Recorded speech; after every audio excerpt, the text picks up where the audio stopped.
So, just a little update and things that happened with the Laurie situation. Um, oh God. So I wake up at the proper time of good old fashioned 1 p.m. Maestro has to wake up before 5 p.m. because of his job now. Annoying. But anyways, I wake up and I hear smashing on my door. And I'm like, what is this swinery occurring? So the maestro, of course, checks it out. Get my pocket telescope. And I look out my window. And what kind of burly fucking heathen do I see outside? See Laurie, looking like a lumberjack out of the forest, smashing my fucking door. The most sickening sight I've ever seen in my entire life. So stealthily, I crawl up to the window, peer out, and then I go back into my room. I'm like, oh my God, what did I just witness? So see Laurie somehow found my address and shows up at my house. And this makes me so mad because I packed all my stuff in my car, my 1999 Lincoln Town car, all my belongings, so one Pokemon card, and drove 27 hours down to Texas, across the entire United States from New York, to try to get away from this evil banshee witch. And it makes me so mad that after 3 years of me ignoring her completely, because ever since she called the cops on me when I was 12 years old for something I didn't do, because she said that I hit her when I didn't, and she actually hit me. Ever since she did that, and I said I would never love you ever again. Not that I ever loved her in the first place, but I would never love you ever again, and I meant it. I would never love her ever again. I would never care about her in the slightest bit, and I would never even pretend she even exists. And I would say every day to myself, every time she'd do something to me, like make me sleep in my car and try to drop me off places and not pick me up, and try to make me live on the street and told me she wants me to beg for my money. She stole my $400,000 worth of child support money and didn't spend a single dollar on me. She could have set up my life so good. Instead, she ruined it in every possible way. When I was the best student, I literally got my master's degree by the time I was 21. All I did was sit there and do absolutely nothing in my room but work out, play video games, and do my schoolwork. That's all I did while I had jobs the entire time.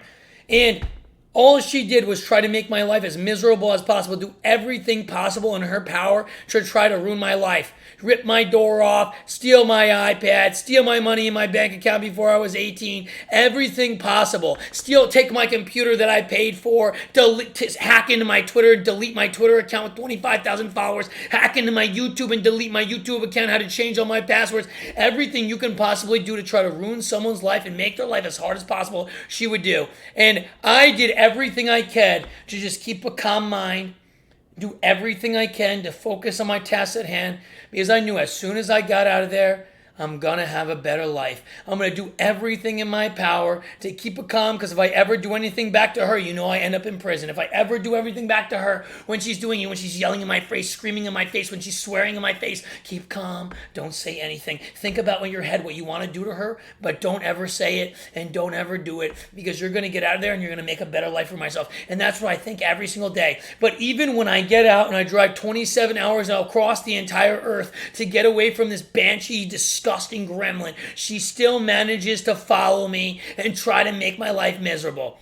So this psycho witch is standing outside my house, and I hear her go into the backyard, and over near, she apparently peered into every single room that didn't have blinds on it. I need to get some extra thick blinds. Oh my God. I need to have some fucking Urk sauce sprayed all over those windows or something. And she goes over to where my room is, and I hear her slink by, like Jabba the Hutt. And she goes over, because there's a cable outside, I guess, to where your internet is. And she goes, oh, this must be where his internet is. Let's cut the line to his internet, then he'll come talk to us. So I hear that, and I'm like, oh my God, now I'm literally going to have to fucking deal with this. And so I hear her go into my back, and then she starts pounding on my back door. Like I wouldn't have heard the front door. And all this time I'm just pretending I'm not home. So then I literally have to go to work this entire time. And she's sitting outside in the car blocking my garage. So I have no way to get out for like an hour. So I eventually have to text her friend. She's with her. I don't know how. The only reason she has a friend is because she's known this girl for like 50 years, I guess. And her friend is sitting there in the car with her. And I text her, get off my property. Oh, you're blocking my garage. And then I just got in the mice-mobile, and she tried to ambush me on my way out. But luckily, my stealthy prowess and God-tiered intuition saw through a deception. I got in the mice-mobile, drove straight by her, and drove away as fast as possible, faster than Usain Bolt can mice run around the world. And she was screeching like a banshee. Why won't you talk to me? I can't believe you treat me like this.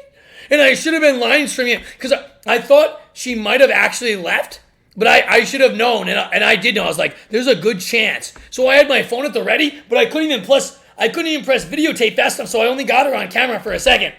But oh my God, what a hellish nightmare. And the one thing that I think about every single day that I'm thankful for, not that I've worked hard my entire life, not that my life could get better as I continue working, nothing besides I'm so happy I got out of New York and got away from her. That's the only thing that I can look and say, oh my God, that's the only thing that makes me happy in life and that I'm thankful for. So, for her to show up is the most sickening, treacherous thing, but hopefully she doesn't bother me again. I got her there and went to my job, and thank God the maestro was able to evade her, seeing as she doesn't know how to actually use a car.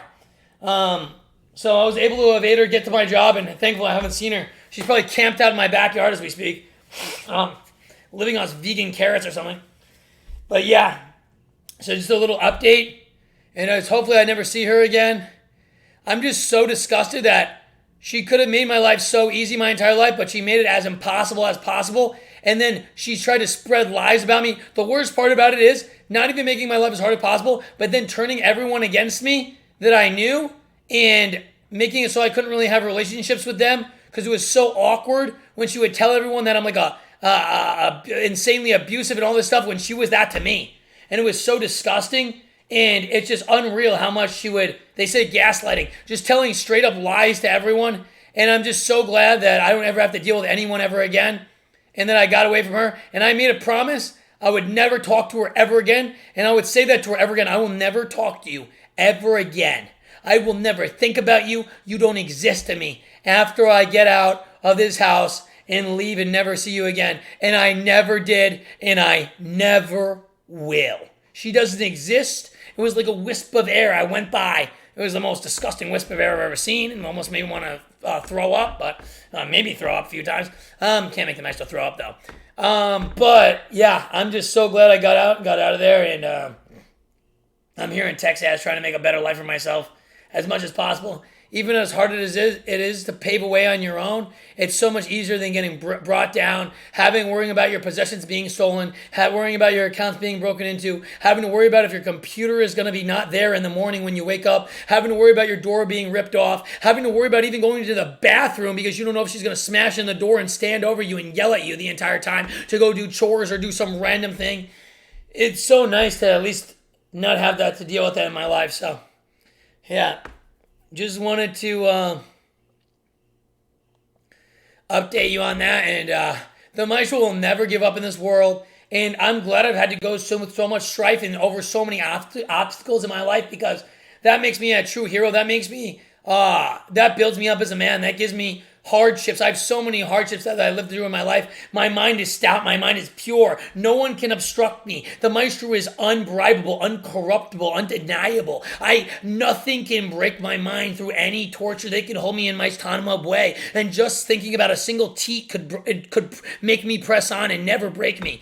The maestro's thought of being successful in life drives him forward more than anything in life. No matter how many shit jobs that I have to work that don't even pay me and only pay me on commission and 90% of the sales get canceled out, even though I made the most sales in the entire company, even after I just started there. Everything that I do and everything that I want to accomplish, I will never give up on. And with that, the maestro never gives up.